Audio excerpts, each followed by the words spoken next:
Jika kamu melihat satu komunitas tertentu yang bisik-bisik agama tapi di grupnya mereka sendiri tanpa melibatkan kelompok lain yang mungkin a'lama minhum lebih alim, maka itu sesat, dolalun wa bid'ati. Sikap-sikap dari syekhina, dari para ulama-ulama kita yang sabar ngadepi umarok yang macam-macam, itu adalah sikap dari guru-guru kita musalsal ila Rasulillah sallallahu alaihi wasallam. Ini penting saya utarakan karena jangan sampai kritis kita sampai menjadikan bangsa ini keos. Kalau keos nanti safkut dima, tentu itu yang enggak diinginkan Sayyid Hasan bin Ali, dan beliau dapat gelar dari Rasulullah, inna ibni hadza la sayyidun wa la Allah yuslihu bi baina fi'atin.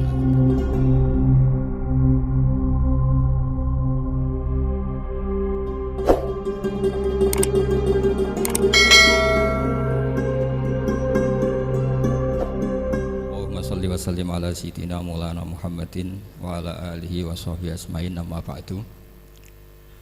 Qudwatunal jami' fi'lan wa qawlan wa hala Syekhuna al-faqih al-mufassir Ki Haji Maimun Zubair, Syekhuna Ki Haji Abdul Wahab, Syekhuna Ki Haji Muhammad Najih, dan semua ahlu baiti syekhina yang kita hormati, teman-teman Anwar yang kami cintai. Sebelumnya saya mohon maaf karena saya harus di atas, padahal kita ini fi tabqatin wahidah, sama-sama tahta syekhin wahid, tahta murabbin wahid, yaitu Syekhina Ki Haji Maimun Zubair. Dari sisi itu saya minta maaf. Dari sisi yang lain jenengan harus minta maaf saya karena ini bully saya ini. Artinya bully itu kesannya di atas, tapi ini makmur, diperintah, diatur. Jenengan al-amirun atau al-amir, jenengan pemerintah. Jadi dari sisi ini jenengan keren ya, ngatur-ngatur saya. Tapi begini, sengaja saya tidak bawa makalah, tahun kemarin juga tidak bawa makalah, karena saya datang, saya matur ke Syed ketika beliau minta saya datang. Saya datang tapi tidak sebagai narasumber, ya seperti umumnya santri alumni. Jadi ya saya datang saja karena ada tugas memberi orasi ilmiah. Kita mulai begini. Jadi dalam disiplin ilmu yang dikembangkan di pesantren itu sebetulnya kalau pakai ilmu logika maupun sosial apa saja, baik sosial ilmiah maupun sosial budaya, kita ini jauh lebih unggul ketimbang tradisi mereka. Misalnya begini, dulu di era Umar bin Abdul Aziz ada yang memberi gelar Khamisul Khulafa. Ini yang dikutip Mizan Kubro Imam Sa'roni. Beliau ngendikan begini, idza ra'aitum jama'atan yatanajawna sirran fima bainahum fi amri dinihim, itu fasyadu anna dzalika dhalalun wa bid'atun. Jika kamu melihat satu komunitas tertentu yang bisik-bisik agama tapi di grupnya mereka sendiri tanpa melibatkan kelompok lain yang mungkin a'lama minhum lebih alim, maka itu sesat, dolalun wa bid'atun. Sehingga dulu itu sudah ada tradisi konsensus ilmiah. Konsensus ilmiah ini diputuskan oleh konsensus yang min ahlil ilmi, sehingga orang yang tidak ngalim itu ya konangan. Kalau sekarang nggak pati konangan, tahu-tahu ada orang nggak jelas juntrungannya punya majelis tafsir yang bisa saja cindil tikus itu halal, hanya karena berdasar dalil, misalnya kula ajitu fima uhiya ilayya muharraman ala ta'imi yat'amuhu illa yakuna maitatan aw damam masfuhan aw lahma khinzir, sehingga dianggap yang halal itu banyak, yang haram hanya 3. Saya pernah ketemu di antara mereka, tanya, apa betul Gus Bak menurut Islam begitu? Terus saya baca di antara ciri Nabi itu yang ada di kitab Taurat dan Injil itu wa yuharrimu alaihimul khaba'is. Jadi kadang mawadi'ul halal wal haram itu tidak disebut di halal haram, tapi disebut di sifatun Nabi. Sifatnya Nabi adalah wa yadau anhum israhum wal aghlal allati kanat alaihim. Di antara sekian sifat itu wa yuharrimu alaihimul khaba'is, dan Nabi mengharamkan sesuatu yang menjijikkan. Nah kira-kira itu cindil tikus itu kalau sampean dakok di ruang tamu menjijikkan enggak? Ya jijik, ya sudah haram saja kata saya. Akhirnya sebagian mereka ya tobat, mau ngaji sama ahlinya. Dulu ketika Imam Malik ngarak Muwatta, itu beliau ngendikan, dan ngendikan itu saya hafalkan. Ini ada di kitab Al-Manhalul Latif juga dikutip Gus Najih dalam kitabnya At-Tajridul Musaffa. Aradtu kitabi hadza ala sab'ina faqihan min fuqaha il-Madinah. Fakulluhum wata'ani fasammaituhu al-Muwatta. Kitab ini sudah saya tasihkan ke 70 ahli fikih di Madinah. Kemudian semuanya setuju, fakulluhum wata'ani, semuanya sepakat. Fasammaituhu al-Muwatta, maka kitab ini saya namain al-Muwatta, yang disetujui. Sehingga kita tidak boleh menjadi orang-orang alim humul sendiri dewean terus dikultuskan santrinya. Serambutnya gondrong, terus muridnya jari dulang Nabi Khidir, terus klambine kok kali Jogo itu, terus terkenal wali itu. Ini kalau kita begitu bahaya. Makanya saya senang model pendidikan Anwar. Ilmu itu dikonsensuskan. Siapa yang alim ditakrib, di mu'in, ada debat, ada macam-macam. Sehingga yang terbaik, baik secara ilmu maupun perilaku dituakan. Ini penting. Kalau ilmu tidak dikontrol itu repot. Saya berikan contoh betapa kita lebih kritis ketimbang tradisi di kampus. Saya pernah didebat sama salah satu kelompok ormas tertentu. Pak Baha, apa alasannya orang NU kalau megang istrinya itu kok batal gitu? Wong istrinya digauli saja boleh, masa megang itu batal gitu. Terus saya jawab, kamu tahu definisi mahram? Nggak tahu ya. Mahram itu orang yang haram dinikah. Yang haram dinikah itu ya ibu, anak, bule, ponaan. Yang haram dinikah itu namanya mahram. Justru istri itu namanya ajnabiyah, orang lain. Makanya boleh dinikah. Jadi statusnya istri itu orang lain, ajnabiyah. Sehingga boleh dinikahi. Kalau mahram malah nggak boleh dinikahi. Mereka akhirnya sadar, oh ternyata selama ini keliru. Membahasakan istri mahram itu keliru. Ya terus akhirnya dia jadi Syafi'i dadaan tadi. Pernah juga ada seorang kiai yang kepikiran mau mengharamkan atau menganggap ada fidah kalau orang haji itu rokok. Alasannya kalau kata pakar-pakar Kuwaitar itu cengkeh itu wangi. Kalau cengkeh wangi berarti kalau haji rokok itu artinya pakai apa? Wangi. Itu hampir saja deal. Karena ya memang cengkeh itu wangi. Kemudian diingatkan sama kiai yang lain. Anda berani fatwa kalau orang Jumatan sunat ngerokok karena pakai pewangi? Terus dia, wah iya ya, enggak jadi. Jadi ini pentingnya ilmu itu konsensus. Sehingga saya bicara di sini pede bukan karena saya merasa benar, enggak, kan nanti ada yang nasihin. Kalau benar ya sampean dukung, kalau salah ya tinggalkan saja, biasa saja. Karena kalau sampean sama-sama tadi saya sudah bilang tahta topkotin wahidah, kita tahta syekhin wahid, tahta mursyid wahid. Saya pikir ilmu saya dan sampean ya undah-undi lah. Kita beda jauh kan dengan Gus Najih karena beliau alim, bisa ngarang kitab banyak. Kalau saya jenengan kan ya sama-sama nggak jelas gitu ya, sudah pokoknya santai-santai saja. Pokoknya rileks saja. Yang jelas saya datang ke sini itu mau cerita kebanggaan saya sebagai orang pesantren, produk pesantren kalau kata Gus Barak tadi. Di kampus itu saya berkali-kali ketemu doktor, profesor, dan mereka umumnya itu orang-orang yang galau, yang gelisah. Dan lucunya itu mereka memposisikan saya sebagai penasihat. Karena apa? Memang ilmu pesantren itu unik. Ilmu yang bisa menjawab problem apa saja. Mereka misalnya tanya begini, Pak Baha, saya ini orang kampung, yang bapak saya itu utun, katanya. Utun itu lugu. Bisa menjadikan saya doktor, saya jadi dekan, saya jadi rektor. Tapi setelah di kota, dengan sekian ilmu yang saya pelajari dari Eropa, dari Amerika, sekedar anak saya tidak narkoba itu sudah susah. Kok ranking?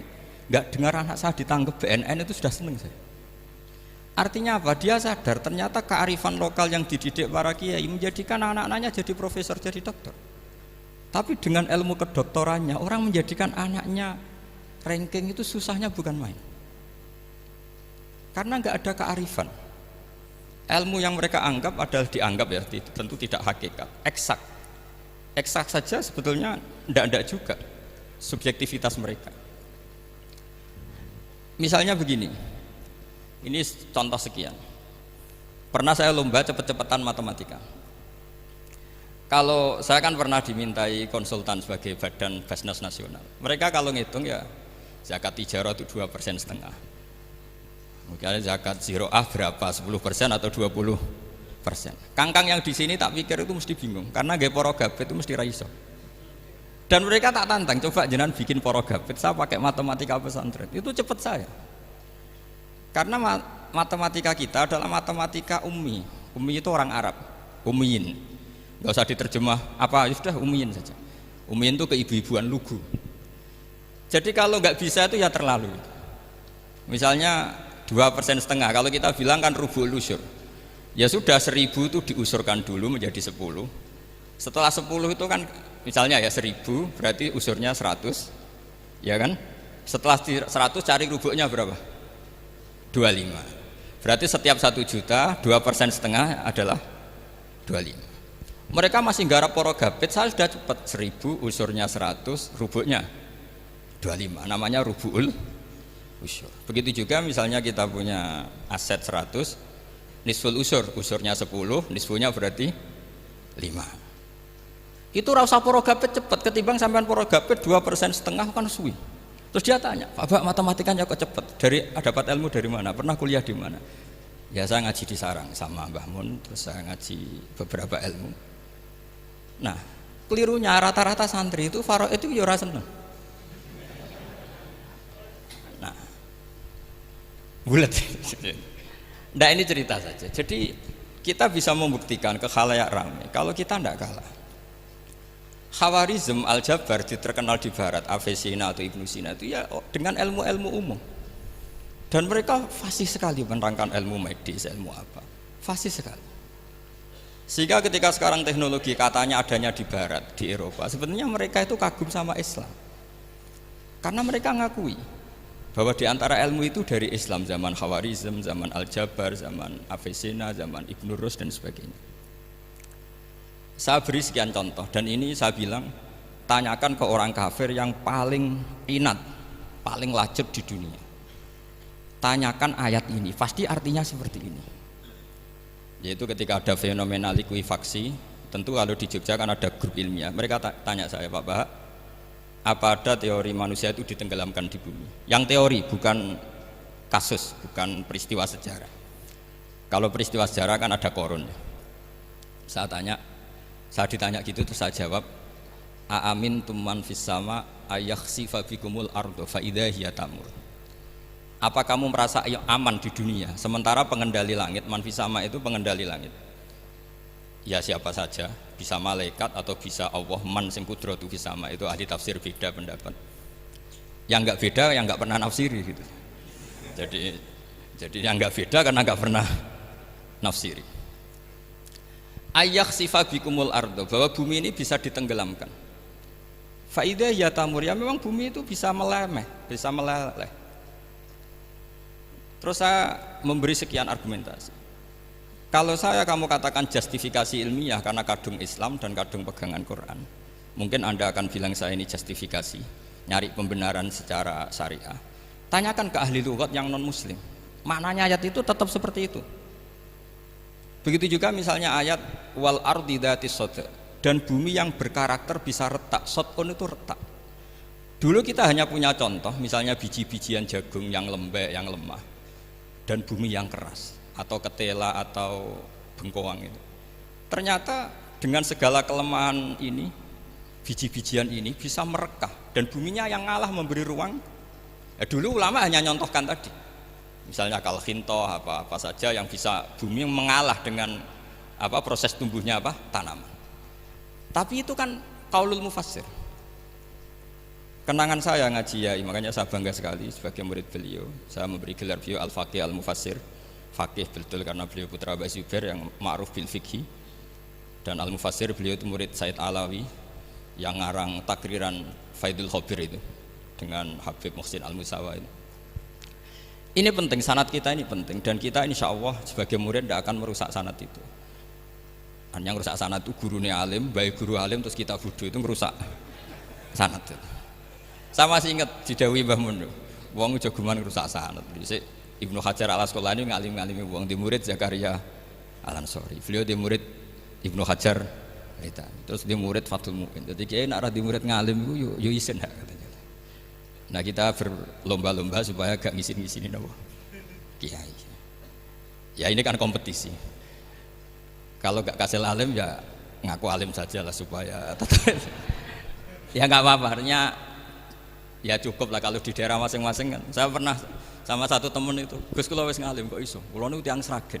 Urip kula teng kaki Joko Samudra. Jadi kayak kula ngeten iki pun alim. Ketika dia nakal dan pengurus nyurati orang tuanya, memberitahu kalau anaknya nakal, dia tenang saja. Tak tanya, kenapa kamu tenang? Bapakku buta huruf. Jadi pengurus nyurati itu ya tenang saja dia, karena dia tahu orang tuanya itu buta huruf. Kok nikmat urip kok kowe nggih saya najar. Ya tapi insyaallah barokatuh Syekhina semua itu tetap berkah. Karena itu awal hidayat di daerah masing-masing. Itu tidak perlu alim, sudah hebat itu. Karena ya nggak perlu lah. Kalau alim betul malah nggak sempat dakwah. Begini, ini penting saya utarakan. Karena sanad keguruan itu pernah saya cek ya. Ini cerita ini tahadus bin nikmat. Guyonannya ulama meskipun guyonan itu ternyata musalsal. Dulu ya itu mungkin semuanya dengar sering cerita ada seorang desa gitu yang kambingnya habis mati, kebetulan kambingnya itu jenggotan kata beliau. Itu ada khotib yang jenggotan tuh nangis. Sempat khotibnya itu GR kalau dia itu ya ta'assar bimau idoti. Ya ta'assar sampai apa? Nangis sih. Ternyata enggak. Dia ingat khotib itu ingat kambingnya yang mati. Itu cerita Yai dulu dan diulang-ulang.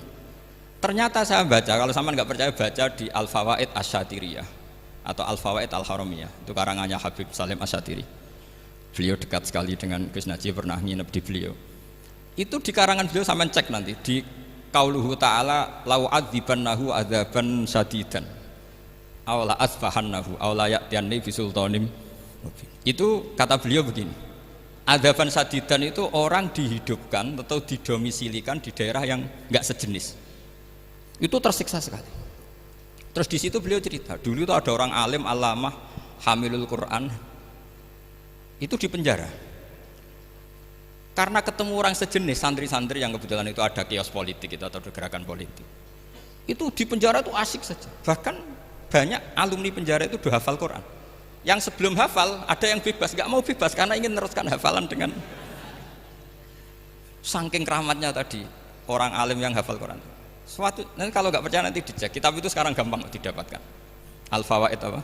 Asyatiriyah atau Al-Fawaid Al-Haramiyah itu namanya itu. Itu ternyata terus penguasa ini ngerti, ini di penjara kok happy-happy saja malah mulang Quran. Di penjara mbek wong bedui sing ora roh wong alim ya ora roh kitab. Ternyata si bedui tadi pertama melihat syekh yang jenggotan tadi, ingatnya sama kambing tadi. Langsung dong ya Allah saya ingin bebas. Artinya betapa tersiksanya orang dikumpulkan orang yang tidak sejen. Dan guyonan itu ada di Al-Fawaid Asyatiriyah. Betapa ini al-arwah junudun mujannata. Mbah Mun muridnya Sayyid Alawi pernah cerita itu, meskipun dengan analogi kias yang beda. Sayyid Habib Salim Asyatiri itu malah cerita itu ditadwin, dimudawankan, yaitu ditulis di kitab. Itu kan luar biasa. Dan saya punya kitab itu. Kemudian yang sama lagi adalah Yai sering berkeyakinan annal ardo kurawiyah. Meskipun sampean mungkin lihat di video-video nak bumi itu flat, itu orang nggak mau mikir mungkin ya. Annal ardo kurawiyah. Saya percaya beliau karena beliau orang alim dan saya percaya teori falak. Kemudian saya cek di tafsirnya Imam Habib Satiri tadi di ayat watarol jibala tahsabuha jamidata wa hiya tamurru marras sahab. Kata beliau annal ardo kurawiyah wa anna hadhil ardo tamurru kal jibal atau tamurru mamarul jibal marul jibal. Ketika dia ditanya apa alasannya, watarol jibala tahsabuha, kan ada kata tahsabuha. Tahsabu itu hasibah yahsabu husbanan. Kalau sebagian lughat hasibah yahsibu husbanan. Nah itu sekarang, kata beliau itu sekarang. Kenapa itu sekarang? Idlah husbana hunaka. Kan ada mufassir yang mengatakan tamurru marras sahab itu nunggu di akhirat. Wa tarol jibala tahsabuha jamidata wa hiya tamurru marras sahab. Marras sahab itu nunggu nanti di akhirat. Tapi kata Habib Salim Asyatiri tidak di dunia. Idlah husbana hunalika itu akhirat maksudnya. Di akhirat husban itu artinya kan nyongko, ngiro. Di akhirat semuanya itu ilmul yakin, ainul yakin. Jadi kalau tahsabuha pasti di dunia, karena adanya husban dugaan hanya ada di dunia. Lagi-lagi muwafaqah bainahu wa baina Habib Salim Asyatiri. Dan di situ detail sekali. cara beliau nulis tafsir, pengalaman ngaji sama Said Alawi, tanggalnya. Begitu juga saya dulu ngaji sama Yai, banyak sekali diantaranya yang saya syukur sekali, yaitu tadi Ulumul Quran. Dulu di MGS yang ngajar Faidul Khobir beliau sendiri, dan kita syukur sekali. Jadi ini pengalaman-pengalaman kita sebagai murid, sebagai penerus. Terus ketiga begini, ciri khas samahah atau samahan. Ini saya meskipun tidak bawa makalah, saya ini baca sekian takbir. Kenapa guru-guru kita di Indonesia itu menghindari tema-tema ekstrim atau tema-tema keras? Saya pikir di sini masyhur sekali, beliau sering ngendikan zada khusyu'an zada jalan, kita hanya nirukan saja tapi tidak ikut menvonis. Karena kalau kita serius, terlalu serius ngendikan hukum-hukum yang serius, nanti kejadiannya begini. Ini saya baca takbir ini dari kitab Ibnul Qayyim di I'lamul Muwaqqi'in an Rabbil Alamin dan dari kitab Nasaihul Ibad. Ketika lisan dihisab sama Allah Ta'ala dan mendapatkan azab yang paling tinggi dibanding jawareh yang lain, itu ketika lisan menanyakan sama Allah, kenapa ya Allah saya punya adab yang begitu ekstrim? Jawabannya Allah, kharajat minka kalimatun balagot masyariqal ardi wa magharibaha fasufikat biha damul haram wa ukhidha biha al-malul haram wa antuhika biha al-farjul haram. Jadi kalau fatwa serius menjadi ekstremis, apalagi fatwa-fatwa tentang chaos, tentang apa, itu nanti resikonya itu ada safkut dima, dan itu hal yang dihindari ulama dulu. Kamu jangan pernah fatwa dengan meluncurkan satu kalimat yang dengan kalimat itu bisa saja sufika biha adamul haram, orang-orang yang nggak perlu mati harus terbunuh, dan sebagainya dan sebagainya. Kalau dalam Nasaihul Ibad redaksinya adalah kharajat minka kalimatun balagot masyariqal ardi wa maghariba. Ini kalau di kitab Ibnul Qayyim redaksinya itu ada seorang ulama yang ngeluh ketika habis ngajar Al-Hudud. Ha anadza, kata beliau, yuta'allamu minni ma tudrabu bihir riqab wa tuta'u bihil furuj wa tu'khadhu bihil huquq. Jadi sehingga dengan tradisi ulama kabiron an kabirin, dulu-dulunya itu memang ulama menghindari tema-tema ekstrim. Bukan karena tidak bisa, karena takut ini kalau salah fatwa nanti safkut dima. Dan itu yang dilakukan Said Hasan bin Ali ketika beliau konflik, ya dengan tanda kutip konflik dengan Muawiyah. Kata beliau, bisa saja ini hak rajulin, ya sudah tak kembalikan ke dia. Bisa saja hak saya tak kasihkan ke dia, haknan lidima'il muslimin. Tapi karena hukum itu adalah hukum yang sifatnya ijtihadiyah, beliau tetap menutup dengan makalah wa in adri la'allahu fitnatul lakum wa mata'un ilahin. Saya tidak tahu ini kayak apa, jangan-jangan ini hanya fitnah. Kenapa beliau tetap menutup hukum wa in adri dan kemudian ditiru terus oleh Imam Malik? Setiap ditanya sering bilang la adri, sampai yang tanya pernah mangkel. Ini pernah dikutip Gus Najih dalam kitab At-Tajridul Mustafa, juga ada di Al-Manhalul Latif. Kenapa sealim engkau selalu jawab la adri? Kata Imam Malik, jawab, saya ini orang jauh, kalau sampean bilang la adri nanti gimana? Saya laporannya yang disuruh tanya. Kata Imam Malik, happy saja. Fa'abligh man wara'aka anni la adri. Enggak kamu tok yang harus tahu kamu saya la adri. Yo kandhani pisan umat temen aku yo la adri. Jadi ulama dulu saking khosnya sama Allah, khosyah. Bilang enggak tahu itu enggak masalah. Karena begitulah sanad mereka dalam hal-hal yang ijtihadiyah, yang potensi safkut dima. Saya ulang lagi, yang potensi safkut dima itu milih aman bilang la adri. Sampean kalau nggak percaya dicek di Sahih Muslim atau di kitab-kitab hadis Sahih yang lainnya. Dan ini juga yang dipakai Ibnul Qayyim ketika bikin muqaddimah I'lamul Muwaqqi'in dalam Khotorul Fatwa. Ada seorang namanya itu Buraidah. Buraidah itu Amirul Jaish. Itu setiap mau perang atau punya MOU dengan kelompok lain, kata Rasulullah, jika mereka menginginkan kamu ala antun zilahum ala hukmillah wa ala hukmi rasulillah fala tunzilhum ala hukmillah wa ala hukmi rasulillah. Ada redaksi yang fi dhimmatillah wa fi dhimmati rasulillah. Walakin anzilhum ala hukmi, posisikan bahwa MOU itu atas nama kesepakatan kamu dan mereka. Fa innaka la tadri atusiba hukmallahi amla, karena kamu tidak tahu apa kamu persis sebagaimana hukum Allah pada. Kamu tidak bisa misalnya secara fikih, misalnya ada Zaid ini kafir harbi, terus kamu bilang ini wajib diperangi karena kafir harbi. Oke, itu mungkin. Tapi masalahnya bisa saja khusus Zaid ini ada sunnatullah, ada ilmu Allah. yang mau diberi hidayat, sehingga ada perlakuan khusus. Sampai lihat dalam Asra Badrin, itu di Asra Badrin itu kan semuanya yang ketangkep itu adalah orang-orang yang dulu kafir harbi, termasuk mimpinihim ada Said Abbas. Jadi ketika itu jelas-jelas pernah kafir harbi ikut perang Badar. Ini pentingnya muqabalah. Apa Abu Bakar usul dimaafkan, Umar usul darbur riqab. Apa tanggapan Rasulullah sallallahu alaihi wasallam ketika masaluka ya Abu Bakrin masalu Ibrahim? Qala faman tabi'ani fa innahu minni wa man asani fa innaka ghafurur rahim. Wa masaluka ya Umar masalu Nuh. Qala rabbil la tadzar alal ardi minal kafirina napa? Dayar. Dan apa yang dilakukan Rasulullah? Beliau memilih pendapatnya Abu Bakar. Dan apa yang terjadi? Said Abbas dan beberapa sahabat menjadi Islam. Wa hasuna islamuhum. Artinya gini, jadi betapa dalam menganalisis satu hukum sosial, karena ini manusia, saya ulang lagi, karena ini manusia itu susah sekali. Makanya dalam banyak hal sikap-sikap Rasulullah itu dipandu oleh Allah. Tentu ada ayat laisa laka minal amri syai'un aw yatuba alaihim aw yu'adzibahum. Makanya saya mohon sekali ini para santri, khususnya santri alumni Anwar, mohon belajar itu tafsir Munir itu detail.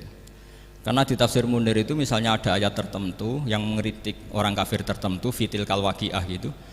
Di situ ada kejelasan fa aslamu wa hasuna islamuhum. Misalnya wasfir nafsaka ma'al ladzina tuna rabbahum bil ghadat, saat terus wala ta'du aynaka anhum turidu zinatal hayatid dunya. Terus beliau menerangkan orang-orang ini yang dulu angkuh enggak mau ta'alum sama Nabi karena enggak mau jejer sama du'afaul muhajirin dan du'afaul ansor, itu akhirnya Islam dan wahasuna Islam. Saya kira demikian. Nanti monggo bareng-bareng istifadah dari Syekhina Najih.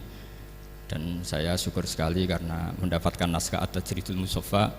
Saya sinau buhot itu banyak di kitab-kitab fikih, tapi saya mengenang dari yang dikutip beliau tentang Imam Malik, tentang buhot in kharaju ala misli Umar bin Abdul Aziz. Terus ketika siapa itu Ibnu Qasim tanya, fa illam yakun mislah, kata Imam Malik, ya dakhum gitu. Dakhum yantaqimu wa min dzalimin bi dzalimin. Summa yantaqimu min kilaihima. Jadi sikap-sikap dari Syekhina, dari para ulama-ulama kita yang sabar ngadepi umarok yang macam-macam, itu adalah sikap dari guru-guru kita, musalsal ila Rasulillah sallallahu alaihi wasallam. Ini penting saya utarakan karena jangan sampai kritis kita sampai menjadikan bangsa ini keos. Kalau keos nanti safkut dima, tentu itu yang enggak diinginkan Sayyid Hasan bin Ali, dan beliau dapat gelar dari Rasulullah, inna ibni hadza la sayyidun wa la Allah yuslihu bi baina fi'atin azimatin. Saya kira demikian, dan bareng-bareng monggo istifadah dari Syekhina Najih. نرفع الرايات سوف يعلمون